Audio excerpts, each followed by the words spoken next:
Assalamualaikum warahmatullahi wabarakatuh. Saya Juli Fitriani, NPM 1911-010346, Fakultas Tarbiyah dan Keguruan, Jurusan Pendidikan Agama Islam, Kelas K semester 6, UIN Raden Intan Lampung. Video ini saya buat untuk memenuhi tugas mata kuliah Inovasi Pembelajaran dengan dosen pengampu Ibu Happy Komikesari, MPDI.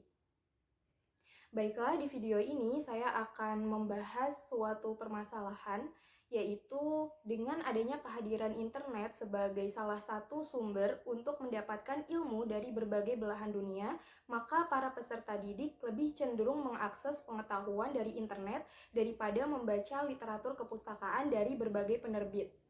Nah, bagaimanakah sebaiknya dunia pendidikan bersikap terhadap fenomena tersebut?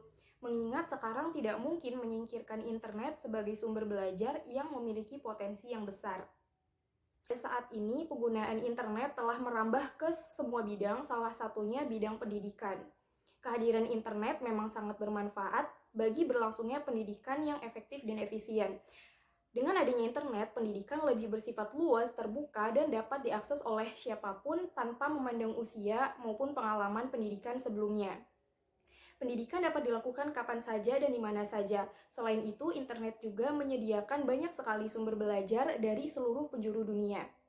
Saat ini, internet merupakan sumber belajar yang berpotensi besar dalam terlaksananya pendidikan yang lebih baik.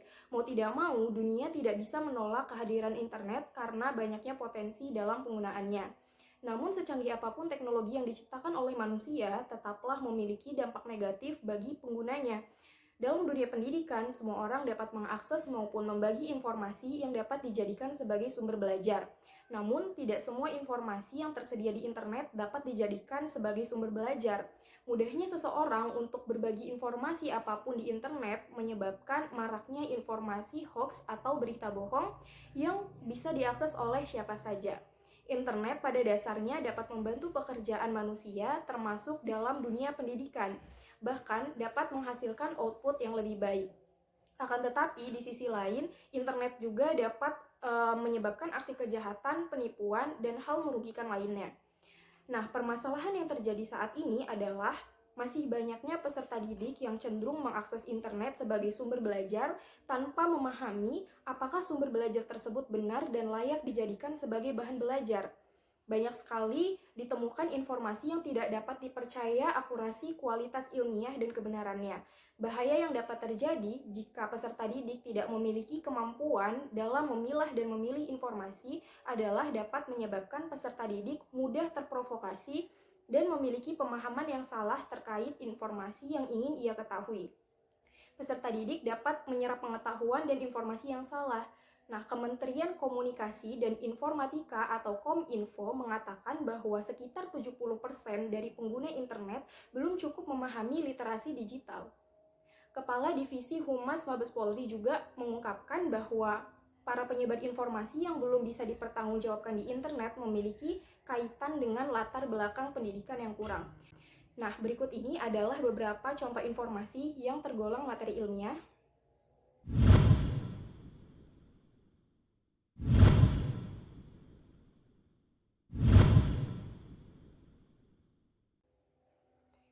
Nah, ketiga informasi tersebut merupakan materi ilmiah dan dapat diakses di situs yang terjamin keilmiahannya. Sedangkan berikut ini adalah contoh informasi yang tidak benar atau hoax.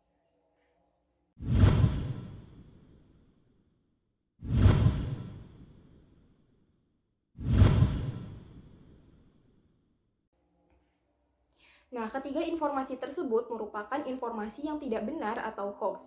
Informasi-informasi yang tidak benar itu sudah diverifikasi ketidakbenarannya oleh Kominfo dan dapat kita lihat di situs resmi Kominfo tersebut. Nah, berkaitan dengan permasalahan tersebut, maka dunia pendidikan memiliki andil yang sangat besar untuk menyikapi dan memberikan solusi dari permasalahan itu. Para pendidik dan setiap orang dalam dunia pendidikan harus bersinergi dengan serius dalam memberikan pengetahuan kepada para siswa dalam memilih segala informasi yang diperoleh dari internet. Hal ini dapat dilakukan dengan memberikan skill media literacy, yaitu kemampuan mengakses, menganalisis, mengevaluasi, dan mengkomunikasikan informasi yang diperoleh. Pendidik harus memberikan pemahaman kepada peserta didik tentang pemilihan sumber belajar yang baik dan benar. Keberadaan konten negatif yang merusak ekosistem digital hanya bisa ditangkal dengan membangun kesadaran masing-masing individu. Dan hal ini memerlukan sosialisasi dari pendidik. Selain itu, pendidik dapat memberikan pemahaman dan memberikan informasi kepada peserta didik untuk mencari sumber belajar di situs-situs yang sudah terpercaya. Peserta didik dapat mencari sumber belajar di perpustakaan online, jurnal-jurnal ilmiah yang terpercaya, dan situs-situs yang terjamin keilmiahannya. Peserta didik harus dihimbau dan diajarkan untuk mengakses informasi langsung dari sumbernya, baik dari penelitian orang lain maupun dari buku-buku yang dapat diakses secara online. Nah, literasi media kritis harus disosialisasikan dalam dunia pendidikan. Dan beberapa hal yang harus dikuasai yaitu yang pertama, mengakses media sumber informasi yang terpercaya, akurat, dan bermanfaat untuk pembelajaran. Yang kedua, mampu mengidentifikasi sumber informasi dengan kriteria kualitas untuk memilah dan memilih sumber belajar yang baik dan terpercaya. Yang ketiga, tidak langsung mudah terpercaya ketika memperoleh informasi yang disebar melalui media sosial dan membiasakan diri dengan melakukan pengecekan pada sumber-sumber lain. Yang keempat, tidak ikut serta membagi informasi atau menulis ulang informasi tertentu yang belum teruji kebenarannya, mengandung sara dan menimbulkan konflik. Kemudian, menghindari aktivitas plagiat dan mampu mengutip sumber informasi yang baik dan benar. Selain itu, dunia pendidikan, terutama di Indonesia, harus mengajarkan para siswa untuk berpikir kritis, menggunakan logika, dan juga mengontrol emosi, serta membiasakan diri untuk mencari tahu kebenaran setiap informasi yang diperoleh. Karena pada dasarnya, orang yang mudah terpengaruh informasi yang tidak benar adalah orang-orang yang belum mampu mengontrol emosi dan menggunakan logikanya secara benar. Hal inilah yang kerap sekali terjadi di dunia pendidikan Indonesia. Sebagaimana yang saya jelaskan dalam video sebelumnya, bahwa tes PISA untuk negara Indonesia itu masih berada di tingkat bawah dari berbagai negara. Hal ini disebabkan oleh budaya pendidikan di Indonesia yang belum menekankan siswanya untuk berpikir kritis atau critical thinking. Oleh sebab itu, selain menanamkan kemampuan untuk memilih sumber belajar yang benar, dunia pendidikan harus mengajarkan kepada para siswa untuk menggunakan logikanya secara baik dan benar dan mengontrol emosinya agar informasi apapun yang diperoleh tidak langsung diterima begitu saja. Cukup sekian pembahasan saya pada video kali ini. Apabila ada kesalahan saya mohon maaf. Saya akhiri. Wassalamualaikum warahmatullahi wabarakatuh.